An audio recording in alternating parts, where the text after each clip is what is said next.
Hello नमस्कार दोस्तों, आपका बहुत बहुत स्वागत है हमारे यूट्यूब चैनल हिंदी आर्या में। दोस्तों, यूपी पीईटी एग्ज़ाम रिजल्ट 2025 जैसा कि आप सभी को पता है, उत्तर प्रदेश पैट में लगभग 25 लाख छात्र छात्राओं ने अप्लाई किया था और लगभग 19 लाख छात्र छात्राओं ने एग्जामिनेशन दिया है। अब यहाँ पर आप लोगों को काफ़ी टेंशन है कि आप लोगों का स्कोर कितना यहाँ पर होगा और आप लोग आगे के एग्ज़ाम के लिए क्वालिफाई होंगे या नहीं होंगे। बहुत से बच्चों को उत्तर प्रदेश पीईटी के पासिंग मार्क्स के बारे में जानकारी नहीं है कि कितने परसेंट पर कितने मार्क्स लाने पर वो उत्तर प्रदेश पीईटी का सर्टिफिकेट पाते हैं। तो आज इस वीडियो के माध्यम से हम देखने वाले हैं कि general OBC EWS SC ST इन लोगों के लिए पासिंग मार्क्स कितना है और पासिंग मार्क्स और कट ऑफ में क्या अंतर यहाँ पर रहता है। कौन सी शिफ्ट में यहाँ पर 50+ वाले भी पास हो जाएंगे आने वाले जो भर्ती परीक्षाओं के लिए, और रिजल्ट यहाँ पर परसेंटाइल में किस प्रकार से आपका निकाला जाता है। तो नमस्कार दोस्तों, मैं हूँ मनोज कुमार और आपका बहुत बहुत स्वागत है हमारे यूट्यूब चैनल हिंदी आर्या में। तो दोस्तों, आइए सबसे पहले हम इसका नोटिफिकेशन देख लेते हैं, जो एक पॉइंट आप लोगों के लिए काफ़ी इम्पोर्टेंट है। तो दोस्तों, यहाँ पर जो 7 नंबर पॉइंट है, आप लोग इस पॉइंट को देख लीजिएगा, ठीक है।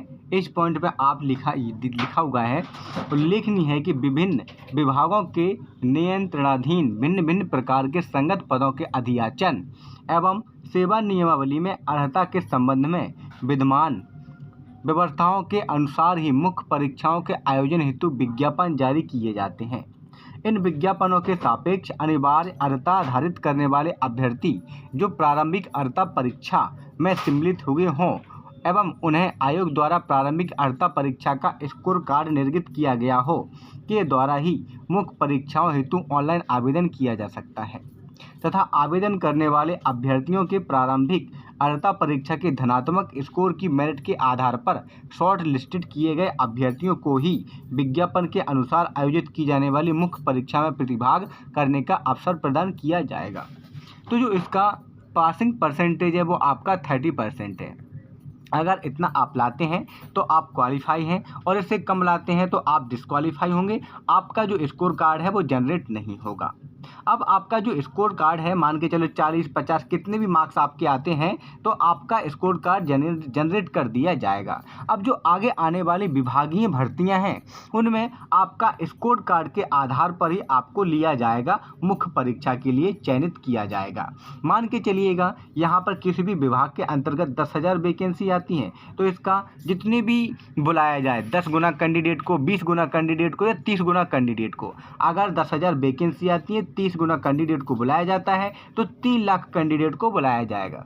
अब 3 लाख कैंडिडेट कौन कौन से होंगे, वो आपका पैट के स्कोर के आधार पर, जिन लोगों का स्कोर ज़्यादा होगा, जो लोग जितना स्कोर जिनका होगा उनको पहले बुलाया जाएगा। तो इस प्रकार से एक कट ऑफ निर्धारित किया जाएगा जिसके आधार पर 3 लाख कैंडिडेट उस कट ऑफ के अंदर आ जाते हैं, वही कट ऑफ आपका रहेगा। अब चाहे वो 45+ तक आ जाए, 50+ तक आ जाए, 55+ तक आ जाए और 60+ तक भी आपका जा सकता है, जैसे कि अन्य भर्तियों में देखा गया है। जैसे कि लेखपाल में, बीडीओ में, है ना, बीडीओ में थोड़ा कट ऑफ कम रहता है लेकिन लेखपाल में कट ऑफ ज़्यादा रहता है।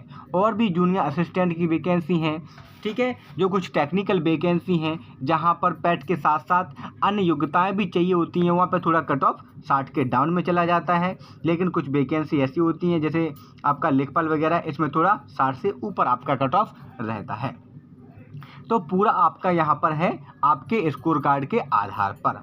अब यहाँ पर जो आपका 6 की 2 शिफ्टों में और 7 की 2 शिफ्टों में एग्ज़ाम हुआ है, तो उसके बारे में आपको यहाँ पर बता देते हैं, ठीक है। कोई भी एग्जामिनेशन क्यों ना हो, अगर एक से अधिक शिफ्टों में वो एग्ज़ाम हुआ है तो उसका क्या होता है, परसेंटाइल स्कोर में रिजल्ट निकाला जाता है।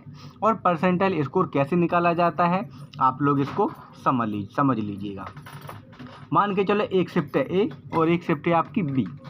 ए शिफ्ट में 10 कैंडिडेट हैं, बी शिफ्ट में भी 10 कैंडिडेट हैं। अब 10 कैंडिडेट में किसी के यहाँ पर 60 मार्क्स आए हैं कितने मार्क्स, 60 मार्क्स, और उसका नीचे से कौन सा स्थान है, ऊपर से 8वां स्थान है, ठीक है, मतलब इससे ऊपर 2 कैंडिडेट और हैं जिसके 60 से ज़्यादा मार्क्स आए हैं। तो अब इसका कितना परसेंटेज निकलेगा, इसका कौन सा स्थान है 8वां, बट ये कितने लोग आए हैं पूरे 10 इंटू 100 से गुणा करा देंगे, 0 से 0 कैंसिल, 80 परसेंटेज इसका बनेगा 60 मार्क्स लाने पर। ठीक है, इससे ऊपर 2 लोग ही हैं उस शिफ्ट में, ठीक है, जिनके और ज़्यादा मार्क्स हैं, 2 लोग ही ज़्यादा हैं। अब बी की बात कर लेते हैं। बी के लिए यहाँ पे कितना है 10 है, ठीक है, 10 कैंडिडेट इसमें भी उपस्थित हुए हैं और कोई एक कैंडिडेट है जिसके यहाँ पर 70 मार्क्स आए हैं, ठीक, लेकिन इसका नीचे से कौन सा स्थान है 7वां स्थान है, मतलब इससे ऊपर 3 कैंडिडेट और हैं जिनके 70 से ज़्यादा मार्क्स आए हैं। इससे क्या पता चल रहा है कि बी वाली शिफ्ट कैसी हुई, थोड़ी सरल शिफ्ट हुई, जिसमें 3 कैंडिडेट हैं इस वाले से ऊपर जिसके 70 से ज़्यादा मार्क्स हैं। तो इसका 7 बटा कितना हो जाएगा 10 इंटू 100, तो इसका कितना जाएगा आपका 70 परसेंटाइल आ जाएगा। तो यहाँ पर जो 70 मार्क्स ला रहा है उसका 70 परसेंटाइल और जो 60 मार्क्स ला रहा है उसका 80 परसेंटाइल। ये कैसे होगा, आपकी कठिन और सिंपल शिफ्ट के आधार पर ऐसा हुआ है। तो इस प्रकार से आपका परसेंटाइल स्कोर निकाला जाता है। जो शिफ्ट आपकी कठिन रही है उसमें आपका जो कम स्कोर वाले हैं, जो आपके 50 प्लस वाले भी हैं, वो भी यहाँ पर अच्छा परसेंटेज स्कोर जनरेट कर पाएंगे, और जो सिंपल शिफ्ट रही है उसमें 70 प्लस वाले भी कम परसेंटेज स्कोर जनरेट कर पाएंगे। यही बस फ़र्क आपको देखने को मिलेगा, और जो स्कोर कार्ड बनेगा उसके आधार पर आने वाली भर्ती परीक्षाओं में आप लोगों को क्या मिलेगा, पार्टिसिपेट करने का मौका मिलेगा। आगे आने वाली जो भर्ती परीक्षाएं हैं आप लोगों को पता है, लेखपाल लगभग 7,000 पदों पर भर्ती आपको देखने को मिलेगी, 7,500। इसके बाद आपकी वीडियो एग्जाम है, लगभग 8,8200 पदों पर देखने को मिलेगा। जूनियर असिस्टेंट है, LDC वगैरह और भी जो भी वैकेंसी आती हैं सब इन्हीं के द्वारा आपकी भरी जाती हैं। अब यहाँ पर एक और महत्वपूर्ण जो सूचना है वो भी आप लोग इस सर्टिफिकेट के संबंध में, स्कोर कार्ड के संबंध में देख सकते हैं। पहले जो आप लोगों का स्कोर कार्ड होता था वो 1 साल के लिए वैलिड होता था, लेकिन इस बार क्या हो गया है, उत्तर प्रदेश शासन क्रमिक अनुभाग 3 के शासनादेश संख्या, ये आपका शासनादेश है ना, इसके क्रम में प्रारंभिक अर्हता परीक्षा में प्राप्त अंक परीक्षा परिणाम आयोग की वेबसाइट पर अपलोड किए जाने की तिथि से 3 वर्ष तक प्रभावी होंगे। अब आपका जो एग्जामिनेशन होगा वो सितंबर में कंप्लीट होगा।